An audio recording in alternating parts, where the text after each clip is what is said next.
लम्हा जिसमें इतिहास रचा गया, वो मैदान जहां पर इतिहास रचा गया, वो शख्स जिसने रचा इतिहास, वो सब होंगे हमारे साथ। इस ऐतिहासिक वर्ल्ड कप को और ऐतिहासिक बनाने के लिए आज तक ने किए हैं ऐतिहासिक इंतजाम।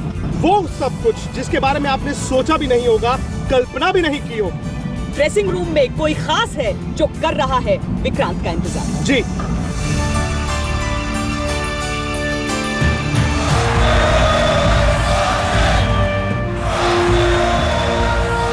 सचिन पाजी कैसे हो? ऐतिहासिक जगह, यहीं पर तो इतिहास रचा गया था, इसी ड्रेसिंग रूम में। बिल्कुल बिल्कुल। और ये तो हमारी खुशकिस्मती है आज तक के दर्शकों की कि आज सचिन तेंदुलकर, क्रिकेट के भगवान, उस जीत के महानायक, हमारे साथ उन यादों को ताजा करें। बिल्कुल, बहुत खुशी हो रही है। तो हर रोज याद आता होगा, मुझे लगता नहीं है कि ये तो यही वही ड्रेसिंग रूम है। और मैं एक्चुअली यहीं पे बैठा था वर्ल्ड कप फाइनल के टाइम। मुझे याद है मैं यहाँ पे बैठा था, मेरी किट बैग सामने थी और वीरू मेरे साथ बैठा हुआ था। तो मैच ऑब्वियसली हमारे 2 विकेट गए, तो उसके बाद वीरू और मैं यहाँ पे बैठे थे और पार्टनरशिप होने लग रही थी। तो वीरू को मैंने यही कहा कि वीरू, यहाँ से तो उठ नहीं रहा है, जो भी हो जाए ये जगह नहीं छोड़ रहा है। ये क्रिकेट के टशन रहते हैं। वेल, स्पोर्ट्समैन, हर स्पोर्ट्समैन के कुछ ना कुछ सुपरस्टिशंस रहते हैं, मगर कोई ओपनली एडमिट नहीं करता, मन में रखता है। मगर ऐसे जब वर्ल्ड कप फाइनल होता है तो आपको वो फॉलो ही करनी चाहिए। स्पेशली मुझे याद है हम अहमदाबाद में खेल रहे थे ऑस्ट्रेलिया अगेंस्ट। हाँ, उसको पता नहीं था कि मैं बिल्कुल जागा था, मैं प्रे कर रहा था कि मैच ख़त्म होने तक भगवान अच्छा रिजल्ट दिलवा देना। 2 अप्रैल 2011 सचिन भाई, इंडियन क्रिकेट में, बल्कि इंडिया के इतिहास में इस रात को भूला नहीं जाएगा। नर्वस थे आप? क्योंकि वर्ल्ड कप का सपना वो आपने कहा। नर्वस तो मैं हर मैच के पहले रहता हूँ और मुझे वो एक फीलिंग अच्छा लगता था, क्योंकि इसका मतलब था कि मेरी बॉडी उस मैच के लिए प्रिपेयर हो रही है और वो एक मेरे प्रिपरेशन का हिस्सा बन चुका था। जब इसका फ़ायदा तभी हुआ जब मैं खुद को जानने लगा, खुद की आदतें जानने लगा, और वो नर्वसनेस मुझे अच्छा लगता था। मगर वर्ल्ड कप फाइनल का कुछ अलग था। चलिए, वो आप चेज़ कर रहे थे। अब उस वक्त आपके पास 2 चॉइसेस थी। एक चॉइस ये थी कि वो टशन, वो सुपरस्टिशन आप कायम रखें, मैच ना देखें। दूसरा, जब आप करीब आए, थोड़े से रन रह गए, अब फॉर्मेलिटी हो गई। वीरू ने आपको कहा कि सचिन पाजी अब तो देखने दो, तो आपने कहा नहीं यार तू देख ही मत। आपने वो महेंद्र सिंह धोनी का आखिरी जो छक्का था देखा? मैंने नहीं देखा। मुझे लगता नहीं वीरू ने भी देखा, क्योंकि उसको मैंने उठने नहीं दिया था। मेरा तो यहीं पे बैठ। और जब हमने शोर सुना तो ऑब्वियसली पता लग गया था, क्योंकि बहुत बार ड्रेसिंग रूम के अंदर बैठे बैठे भी आपको पता लगता है कि बैट्समैन आउट हुआ है या चौका मारा है या बीट हुआ है। ये सारी रिएक्शंस क्राउड के अंदर बैठे बैठे आपको पता लगते हैं। तो ये लास्ट का जब छक्का लगा तो ऑब्वियसली रिएक्शन कुछ अलग है। 130 से 140 करोड़ जनता जो है वो हिंदुस्तान की पागल हुई थी, वो रात थी। आप यहाँ पर 14-15 जो खिलाड़ी, हम भी पागल हुए थे। हाँ? हम आप वर्ल्ड कप जीत रहे हो, कोई ऐसे वैसी मैच नहीं, वर्ल्ड कप जीत रहे हो। और वर्ल्ड कप मेरे लिए कुछ अलग था, क्योंकि 21 साल बाद हो रहा था मेरे साथ। बाकी प्लेयर्स जैसे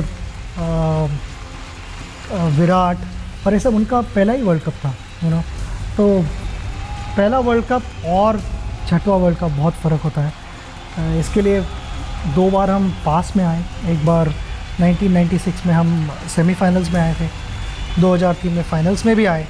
तो इतना पास में आके वो फाइनल हर्डल जब आप नहीं क्रॉस कर पाते तो इट हर्ट्स। अच्छा, जो हमने मैदान में देखा वो तो मैं आपको मैदान में लेकर जाऊंगा। वो जश्न जो पूरी दुनिया ने देखा, इस ड्रेसिंग रूम में क्या हुआ था? क्या खिलाड़ी जो है पहले रोए या फिर चिल्लाए, खुश हुए? पहला वो रिएक्शन क्या था सचिन तेंदुलकर का और बाकी खिलाड़ियों का? मेरा पहला रिएक्शन था, मेरे किट बैग थी सामने, वहाँ पे मैंने सारे भगवानों के फ़ोटोज़ लगाए हुए हैं वहाँ पे। तो मैं प्रे कर रहा था, तो मैंने जस्ट थैंक यू कहा कि ये इससे बढ़िया रिज़ल्ट कुछ हो ही नहीं सकता। ये कोई भी क्रिकेटर के लाइफ में सबसे बड़ी मोमेंट होती है। तो मैंने थैंक यू कहा और बाद में चिल्लाना वगैरह सब कुछ शुरू हुआ। और उसके बाद हम नीचे ग्राउंड पे भी गए भाग के, और वहाँ पे फिर पहली बार मैं ग्राउंड पे रोया। मैं आपको वहीं लेकर चलूँ?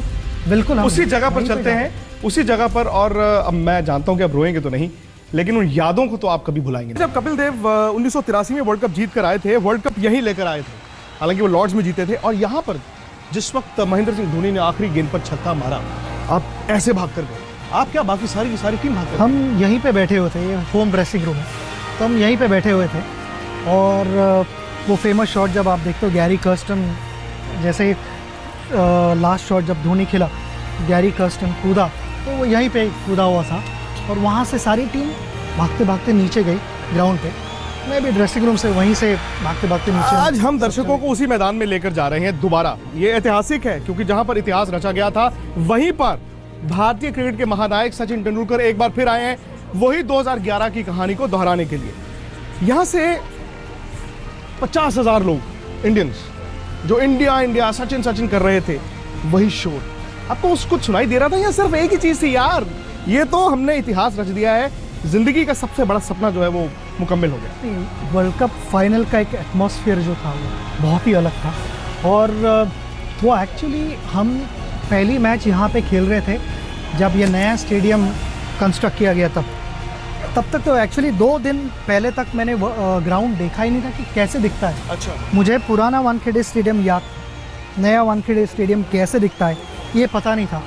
तो ये स्टेडियम के अंदर जो एटमॉस्फेयर था वो वर्ल्ड कप फाइनल को होना चाहिए वैसा ही था बिल्कुल।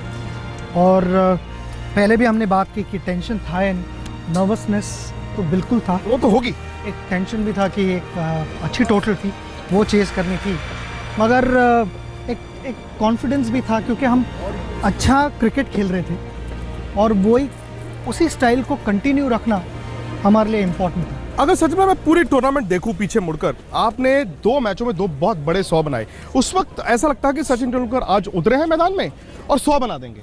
हर इनिंग से पहले लगता था, जब आप यहाँ सर उतरकर बैटिंग करने के लिए जा रहे थे, हर कोई उम्मीद कर रहा था ये 100वां 100 होगा, वर्ल्ड कप का फाइनल है, आज भारत जीतेगा, 100वां 100 भी हो जाएगा। तुम बिलीव नहीं करोगे, उस समय 100 की कोई बात ही नहीं कर रहे थे। नहीं, उस समय सिर्फ वर्ल्ड कप पे ध्यान था, हल्का इधर उधर कोई होता, अरे 100 मिस हुआ, केक वाली बात।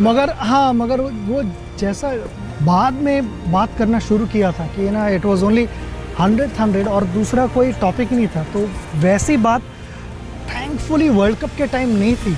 वर्ल्ड कप के टाइम सिर्फ फोकस था कि हम टूर्नामेंट कैसे जीते, बस। आपको पता है लोग कितना रोए जब आप लोग यहाँ, मैं मैदान में आपको लेकर चल रहा हूँ, जब हरभजन सिंह, युवराज सिंह, सचिन तेंदुलकर रो रहे हैं, उनकी आंखों में वो कैसे हुआ? वो इंस्टेंट था, या आपने खिलाड़ियों को देखा, या वो इमोशंस बाहर निकले? पहले तो क्रिकेट के भगवान नहीं हूँ मैं, मगर आप भगवान तो कहते ही नहीं है, मैं भगवान हूँ।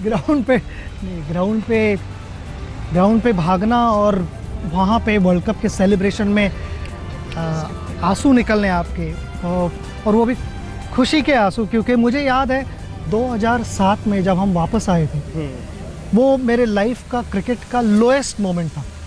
और उस समय एक्चुअली कहा तो माइंड में थॉट आया कि बस मुझे और क्रिकेट नहीं खेलना है, मुझे रिटायर होना है, मुझे लगता नहीं कि और मुझे खेलना चाहिए क्रिकेट। यानी कि आपने 2007 के बाद ये सोच लिया था कि मेरा सपना पूरा शायद ना हो? उस समय इतना दुख हुआ था, इतनी डिसअपॉइंटमेंट थी कि मुझे खेलना एक्चुअली बंद करना था। और उस समय मेरे भाई ने, अजीत ने, वहाँ पे घर पे हमारा डिस्कशन हुआ और मैंने कहा कि बहुत हो गया है। उस समय उसने मुझे याद दिलवाया कि है ना, नेक्स्ट वर्ल्ड कप इंडिया में हो रहा है, वानखेड़े स्टेडियम पे फाइनल है। कैन यू इमेजिन, तुम्हारे हाथ में वो वर्ल्ड कप की ट्रॉफी होगी और तुम विक्ट्री लैप ले रहे हो, वो फीलिंग कैन यू इमेजिन। उन्होंने पहले कहा कि विक्ट्री लैप मुंबई के वानखेड़े स्टेडियम में। बिल्कुल, अजीत को पहले वो सपना दिख गया। उन्होंने कहा कि ये हो सकता है और ये होगा, तो उसकी तैयारी लिटरली 2007 में शुरू हो गई कि है ना, मुझे एक रीज़न चाहिए था कि है ना, मोटिवेट होके ट्रेनिंग करना शुरू करूं, प्रैक्टिस करना शुरू करूं और ज़्यादा दम लगाऊं ग्राउंड पे। तो वो शुरू हुई, वो जर्नी शुरू हुई मेरी नई, और वो जर्नी यहाँ पे कंप्लीट हुई। अच्छा, 2011 जब आप सुबह पहुंचे, वो सुबह और वो रात तो पता नहीं कैसी निकली होगी आपकी। सुबह जब आप मैदान में पहुंचे, और 2003 में जोहानिसबर्ग जब आप मैदान पर पहुंचे थे, सचिन भाई के ड्रेसिंग रूम में कोई फर्क है? क्योंकि यही सवाल मैंने सौरव गांगुली से पूछा था कि 2003 की टीम शायद इतनी खराब नहीं थी, लेकिन जिस तरह से वन साइडेड हारी, शायद वो इतना बड़ा मैच खेलने का तजुर्बा नहीं था, शायद वो आप उससे गुजर कर यहाँ पर आए, आपको लगा था यार एक दिन की बात है, हम वो हासिल कर सकते हैं। देखो, 2003 में हम बहुत अच्छा क्रिकेट खेल रहे थे। शुरुआत थोड़ी ठीक नहीं हुई थी, मगर अगर देखा जाए तो पूरी टूर्नामेंट में हम सिर्फ एक ही टीम से हारे थे, ऑस्ट्रेलिया से। बाकी सारी टीमों को हमने हराया हुआ था। तो आप कह रहे हैं वो टीम भी बेहतर थी? वो टीम भी बहुत अच्छी टीम थी, बहुत स्ट्रॉन्ग टीम थी। सिर्फ ये हुआ कि फाइनल में जैसे हम कहते हैं कि ना ओवर चार्ज हुए थे, कि ना बहुत ज़्यादा अग्रेसिव थे। उसमें उसका एक कॉम्बिनेशन था कि एक ओवर चार्ज और जैसे मन जैसे चाहे चीज़ें नहीं हो रही थी कि बॉलर्स को अगर उस जगह पे बॉल डालना है तो बॉल नहीं हो रहा था, और बैट्समैन को कोई पर्टिकुलर शॉट प्लान किया तो वो नहीं हुआ उस दिन। आप सही कह रहे हैं, क्योंकि मैं गवाह था। मुझे याद है कि सेमीफाइनल जीतने के बाद, क्योंकि सेमीफाइनल भी आसान था, तब लगा कि भारत यार फाइनल तो खेलेगा। शायद वो ज़्यादा दिन जो मिल गए थे वो दबाव भारत पर था। ऑस्ट्रेलिया की टीम जो है वो प्रैक्टिस ही नहीं कर रही थी फाइनल से 2-3 दिन पहले। नहीं, क्योंकि इवेंचुअली 2 दिन में कोई ग्रेट क्रिकेटर नहीं बनता, और 2 दिन में कोई ग्रेट से बिल्कुल ऑर्डिनरी क्रिकेटर नहीं होता। कभी कभी आपको ये भी पता होना चाहिए कि बॉडी को किस चीज़ की ज़रूरत है। मतलब बॉडी को ज़्यादा प्रैक्टिस की ज़रूरत है या रेस्ट की ज़रूरत है। कभी कभी माइंड को भी ज़रूरत होती है रेस्ट। बिल्कुल। कभी कभी माइंड को ज़्यादा प्रैक्टिस की ज़रूरत होती है कि आप जाके आपके जो भी ड्रॉबैक्स हो वो जाके नेट में आप करेक्ट करो। तो इट्स एन इंडिविजुअल डिसीजन मैं कहूँ। अच्छा, आपने बैट से जो भी तैयारी की हो, मैंने सुना कि आपने म्यूजिक की तैयारी एक ही तरह की थी। फाइनल से पहले एक ही गाना बार बार सुनते जा रहे थे? मैं एक्चुअली 2003 में पूरी टूर्नामेंट में मोरलेस एक ही गाना सुनता था मैच को जाते हुए, और वो आई डोंट नो एक आदत सी हुई थी, और गाना भी मुझे बहुत अच्छा लगा था, तो वो मैंने हैबिट रखी थी। मगर मूड चेंज होता रहता है तो आप वापस रूम में आते हो, कोई और गाना प्ले करते हो। मगर मेरा ऑलवेज म्यूज़िक में ऐसा ही रहा है कि ना पैचेस में मैं गाने सुनता हूँ। ये कौन सा गाना था सेमीफाइनल के बाद जो आप यहाँ पे 2003 में जो गाना था वो एक सुर करके मूवी आई थी, सुर 2011 में। और 2011 में बहुत पुराना गाना था, अमित कुमार का, बड़े अच्छे लगते हैं। तो वो गाना एकदम स्लो था, तो मैं खुद को काम करने की कोशिश कर रहा था। और अगर मुझे कोई एक गाना सुनना है तो फिर वो बड़े गाना अच्छे लगते हैं। एग्जैक्टली बहुत पुराना गाना है। तो आप